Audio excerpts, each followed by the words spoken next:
Oiê! Você já ouviu falar de bruxismo? Este é um hábito parafuncional de origem multifatorial que pode desencadear manifestações clínicas ou funcionais.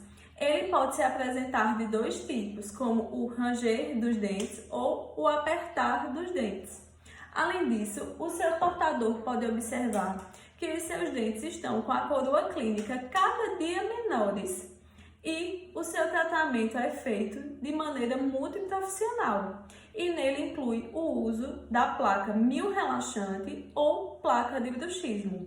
Esta deve ser confeccionada de material rígido, resina acrílica, que garante a estabilidade da articulação temporomandibular, ou seja, essa articulação que faz a gente abrir e fechar a boca.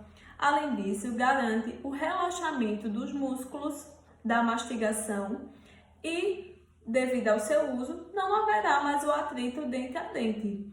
Essa placa também pode ser usada em outras patologias, como por exemplo na disfunção temporomandibular, que é conhecida como DTM.